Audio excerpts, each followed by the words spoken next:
Hello, അപ്പോഴേ നമുക്ക് അടിപൊളിയായിട്ടുള്ളൊരു ഉപ്പുമാങ്ങ പച്ചടി ഉണ്ടാക്കിയാലോ. ഉപ്പുമാങ്ങയും തേങ്ങയും മാത്രം ആവശ്യമുള്ള വളരെ കുറച്ച് ഇൻഗ്രീഡിയൻസ് മാത്രം ഉപയോഗിച്ചിട്ടുണ്ടാക്കുന്ന ഉപ്പുമാങ്ങ പച്ചടിയാണിത്.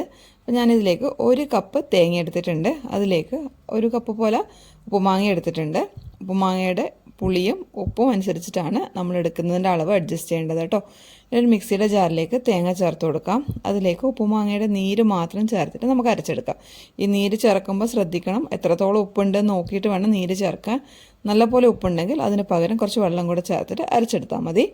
ഞാൻ ഇത് നല്ലപോലെ അരിഞ്ഞതിലേക്ക് നമുക്കൊരു പച്ചമുളകും കൂടെ ചേർത്തിട്ട് ഒന്നുകൂടെ ഒന്ന് അടിച്ചെടുക്കാം. ഇനി അതിലേക്ക് ഉപ്പുമാങ്ങയുടെ കഷ്ണങ്ങളും ചേർത്തിട്ട് ഒന്ന് നല്ലപോലെ അരയേണ്ട, കുറച്ചൊന്ന് അരച്ചെടുത്താൽ മതി. പിന്നെ അതിലേക്ക് കടുക് ചേർത്തിട്ട് ഒന്ന് പൾസ് ചെയ്തെടുത്താൽ മതി. കടുക് അരഞ്ഞു പോകരുത്, കയ്പ്പ് രുചി വരും. ഇനി ആ മിക്സിയുടെ ജാറിലേക്ക് കുറച്ചുകൂടെ വെള്ളം ചേർത്തിട്ട് ഒന്ന് ബാക്കിയുള്ള അരപ്പും കൂടി എടുത്തിട്ട് നമുക്കൊരു പാത്രത്തിലേക്ക് ട്രാൻസ്ഫർ ചെയ്യാം. ഇനി നമുക്കിതിലേക്ക് താളിച്ച് ചേർക്കാം. ഉപ്പ് വേണമെങ്കിൽ നിങ്ങൾക്ക് ഉപ്പുമാങ്ങയുടെ വെള്ളം ചേർത്താൽ മതി. ഉപ്പ് കൂടുതലാണെങ്കിൽ പിന്നെ നമുക്ക് ലൂസാക്കാൻ വേണ്ടിയിട്ട് സാദാ വെള്ളം ചേർത്താൽ മതി. ഇനി ഇതിലേക്ക് കടുകും കറിവേപ്പിലയും വറ്റൽമുളകും കൂടി താളിച്ച് ചേർത്ത് കഴിഞ്ഞാൽ നമ്മൾ അടിപൊളിയായിട്ടുള്ള ഉപ്പുമാങ്ങ പച്ചടി റെഡിയാണ്. അപ്പോൾ നമുക്ക് വീണ്ടും ഇതുപോലൊരു വീഡിയോയിൽ കണ്ടുമുട്ടാം. അതുവരേക്കും എല്ലാവരും ഹാപ്പി ആയിട്ടിരിക്കുക, ഹെൽത്തി ആയിട്ട്.